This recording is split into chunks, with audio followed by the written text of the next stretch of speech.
ఆదోని నియోజకవర్గాన్ని మండలాలుగా విభజించాలి, దాంట్లో పెద్ద హరివాణం మండలం చేయాలి ప్రత్యేకంగా అని చెప్పి ఆదినారాయణన్న నేతృత్వంలో గ్రామస్తులందరూ మరియు అక్కడ ఉన్నటువంటి మిగతా గ్రామాల వాళ్ళందరూ కూడా మేము ఒకసారి ఎమ్మెల్యే గారు, మల్లపన్న గారు, దేంద్రపన్న గారు మేమందరం కలిసి కూడా పెద్ద హరివాణంలో పెద్ద ఎత్తున మీటింగ్ పెట్టడం జరిగింది.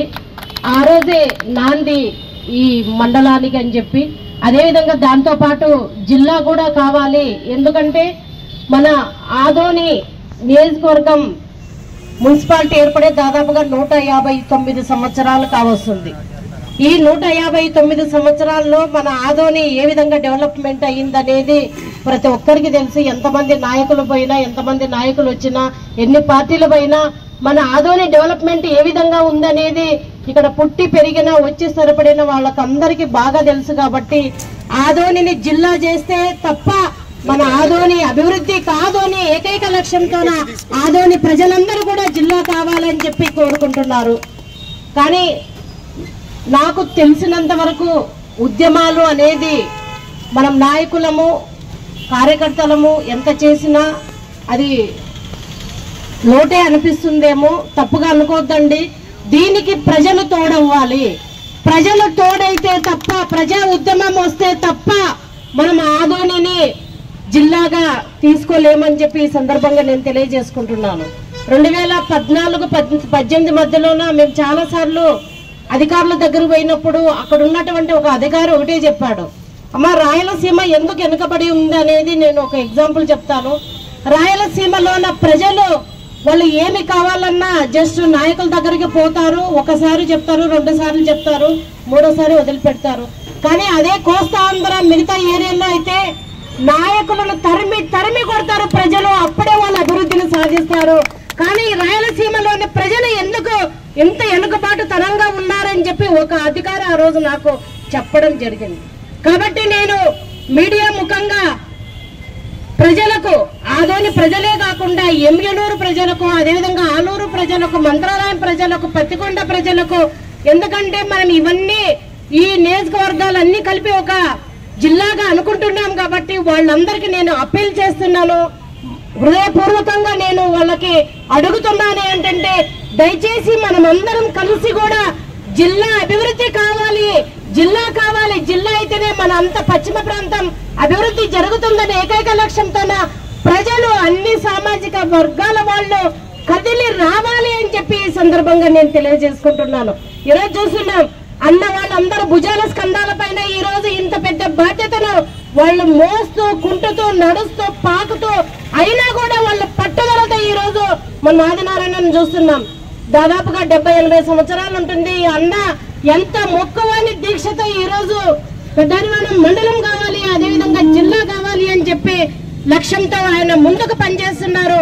మనం ప్రజలు మద్దతు ఇవ్వకపోతే మన భవిష్యత్తు తరాలని మనమే మంట కలిపిన వాళ్ళం అవుతామని చెప్పి ఈ సందర్భంగా నేను తెలియజేసుకుంటున్నాను. దయచేసి ఆదోని ప్రజలందరూ కూడా, ఇక్కడ ఇంటెలిజెన్స్ రిపోర్ట్ వెళ్తుంది, ధర్నా చేస్తున్నారు లేదంటే రిలే నిర్హార దీక్ష చేస్తున్నారు అన్నప్పుడు ఇంటెలిజెన్స్ రిపోర్ట్ కూడా ఎప్పటికప్పుడు గవర్నమెంట్ చేరుతుంది. ఎంతమంది ఉన్నారు, ఎంతమంది లేదు అనేది కూడా గవర్నమెంట్ కూడా చూస్తూ ఉంటుంది. మనం తక్కువ సంఖ్యలో ఉంటే కేవలం నాయకులకే పట్టింది, కేవలం కొంతమంది వర్గాల వాళ్ళకే పట్టింది జిల్లా కావాలని, ప్రజలకు అవసరం లేదేమో అనే ఒక సంకేతం మనము గవర్నమెంట్ కి పంపించిన వాళ్ళం అవుతాం. కాబట్టి ప్రజలందరూ కూడా స్వచ్ఛంగా ఈ కార్యక్రమానికి హాజరై తండోపతండాలుగా రావాలి. వందల సంఖ్యలో, వేల సంఖ్యలో ఈ కార్యక్రమాన్ని దిగ్విజయం చేసినప్పుడే మనం జిల్లా సాధించుకుంటామని చెప్పి ఈ సందర్భంగా తెలియజేసుకుంటున్నాను. ఎందుకంటే జిల్లా అయితే ఏ ఒక్క ఆదినారాయణన్నకో, ఏ ఒక్క ఎమ్మెల్యేలకో, మాజీ ఎమ్మెల్యేలకో, ఇంకెవరికో లబ్ధి చేకూరదు, ప్రతి ఒక్కరికి లబ్ధి చేకూరుతుంది. మళ్ళీ ఎందుకు ప్రజలు ఇంత మౌనంగా ఉన్నారు అనేది ప్రజలే ఆలోచించుకోవాల్సిన అవసరం ఉంది. ఏదో పెట్టారు, వాళ్ళు వెళ్ళిపోతారు, వాళ్ళు మాట్లాడతారు అనేది కాదు. మిగతా ఉద్యమాలు వేరే, మన జిల్లా ఉద్యమం వేరే. ఇప్పటికైనా ప్రజలందరూ కూడా కలిసి రావాలి.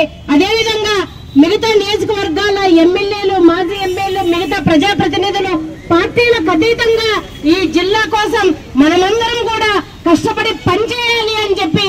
సందర్భంగా మేము తెలియజేసుకుంటున్నాం. ఎందుకంటే మొన్ననే నేను రామనాయుడు అన్న గారిని కలిసినప్పుడు అన్నకు కూడా చెప్పాం, అన్న ఖచ్చితంగా మాకు జిల్లా కావాలి, ఎందుకంటే వెనుకబడిన ప్రాంతం మాది. ఈ రోజు మేము ఏ హాస్పిటల్కి పోవాలనుకున్నా, ఏ కలెక్టర్ ఆఫీస్కి పోవాలనుకున్నా, ఏ ఎంఈఓ ఆఫీస్కి పోవాలనుకున్నా, అగ్రికల్చర్ ఆఫీస్కి పోవాలనుకున్నా 98 కిలోమీటర్ల అక్కడి వరకు వెళ్ళి మేము పనులు చేయించుకోవాల్సిన దుస్థితి మాకుంది. అదే మాకు ఇక్కడ ఆదోనిలోనే ఉంటే, ఆదోనిలోనే కార్యాలయాలు ఉంటే, ఆదోనిలోనే మాకు కలెక్టర్ ఉంటే, ఆదోనిలోనే మిగతా ఆఫీసర్స్ అందరూ ఉంటే మాకు ఇక్కడ అభివృద్ధి చేసుకోవడం, అదేవిధంగా పనులు చేసుకోవడం చాలా బాగుంటుంది. కాబట్టి మీరందరూ కూడా తప్పకుండా దీనికి చేయవలసిందిగా నేను తెలియజేసుకుంటున్నాను. కాబట్టి ప్రజలందరికీ నేను వాళ్ళకి విన్నవించుకునేది ఒకటే, దయచేసి అందరం కలిసి కట్టుగా చెయ్యి కలిపితే తప్ప మన ఆదోని జిల్లా ప్రకటించరు. కాబట్టి మనమందరం కూడా ప్రభుత్వం పైన ఒత్తిడి పెడదాం. ఇంటెలిజెన్స్ రిపోర్టు ఖచ్చితంగా వేల సంఖ్యలో దీనికోసం పాటుపడుతున్నారు. వాళ్ళకి ఏకైక లక్ష్యం ఆదోని జిల్లా చేయడమే అని చెప్పి వాళ్ళు భావించాలంటే మనమందరం కూడా పెద్ద ఎత్తున తరలి రావాలి.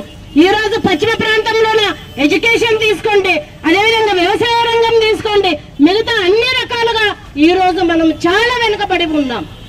మన దేశంలోనే అత్యల్ప అక్షరాస్యత తక్కువ ఉన్న ప్రాంతం ఏది అంటే మన మంత్రాలయం నియోజకవర్గం కోసిగ మండలం. ఎంత తక్కువ, దేశంలోనే, రాష్ట్రంలో కూడా కాదు, దేశంలోనే. ఇంత వెనుకబాటుతనానికి మనం గురి అయినాము. కాబట్టి ఈ రోజు పాలకులు కూడా కళ్ళు తెరవాలి. పాలకులు కళ్ళు తెరవాలి అంటే మనమంతా ఖచ్చితంగా వాళ్ళపైన ఒత్తిడి తెస్తే తప్ప మనం జిల్లాని సాధించుకోలేము. జిల్లా అయితే అన్నట్టు పెద్ద హరివాణంలో కూడా 100 పడకలు వస్తుంది. మిగతా చోట్ల అన్ని రకాలుగా మనకు ఎడ్యుకేషన్ బాగుంటుంది, ఆరోగ్యం బాగుంటుంది, అన్ని రకాలుగా బాగుంటుంది. కాబట్టి మనకు సర్వరోగి నివారణ ఏదైనా ఉంది అంటే ఆదోని జిల్లా మాత్రమే అని చెప్పి ఈ సందర్భంగా తెలియజేసుకుంటూ ప్రతి ఒక్కరు కూడా మద్దతు తెలపవలసిందిగా కోరుకుంటూ నాకు ఈ అవకాశం ఇచ్చిన అందరికీ నా హృదయపూర్వక ధన్యవాదాలు తెలియజేసుకుంటున్నాను. ఈ జిల్లా కోసం ఆదోని 40 గ్రామాలు, 44 గ్రామాలు ఉన్నాయి. ఇన్ని రోజులు మనము మండలాలుగా ఒకే మండలంగా ఉంది, దాన్ని విభజించుకోవాలనే ఏకైక లక్ష్యంతోన ఈ రోజు ఆదోనిని కూడా దాదాపుగా 3 మండలాలుగా విభజిస్తే బాగుంటుందని చెప్పి మా అభిప్రాయంగా తెలియజేసుకుంటూ నాకు ఈ అవకాశం ఇచ్చిన ప్రతి ఒక్కరికి పాదాభివందనాలు తెలియజేసుకుంటున్నాను. మేడం నాకు హాస్పిటల్ సమస్య ఉంది, ఏమన్నా చెప్పు అంటే నేను వాడు చెప్పిన, మేడం చంద్రబాబు గారు ఎన్నికల సందర్భంలో 100 పడకల ఆసుపత్రి కవతాళంలో ప్రకటించినాడు. దాని బదులు 30 పడకల ఆసుపత్రి 3 ఉన్నాయి మేడం, ములగవేలి, బదినహాడు, పెద్ద హరివాణం. అంటే చాలా మంచిది కదన్నా, మనం ఖచ్చితంగా సత్యకుమార్ దగ్గర పోదాము వీలున్నప్పుడు అని చెప్పింది.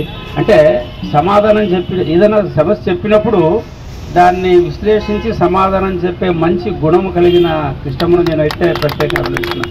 వ్యక్తిగతంగా మేము ఎవరిని పొగడడం లేదు, ఎవరిని తిట్టడం లేదు, ఎవరి గుణాలు వాళ్ళకుంటే అందరూ మహానుభావులే, అందరికీ వందరాలే అని చెప్తూ ఆమెను ప్రత్యేకంగా చాడుతూ ఈరోజు సభకు ఈరోజు తాను మైనారిటీ నాయకులు వచ్చారు, వాళ్ళకు కూడా స్వాగతం పలుకుతూ ఇప్పుడు కృష్ణమ్మ గారు మా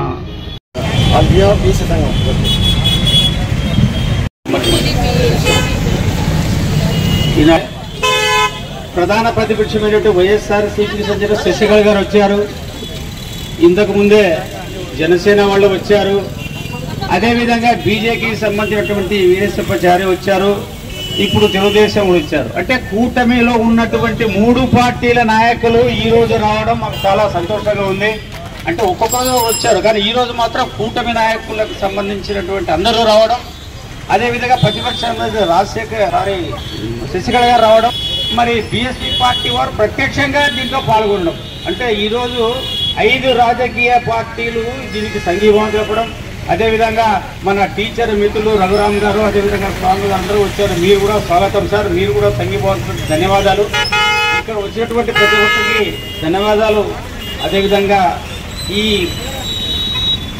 శిబిరం కూడా మేము అక్కడ 20వ తేదీ వరకన్నా ప్రకటించినాం, కానీ మాకు విపరీతమైన డిమాండ్ వస్తుంది, మేము కూర్చుంటామని.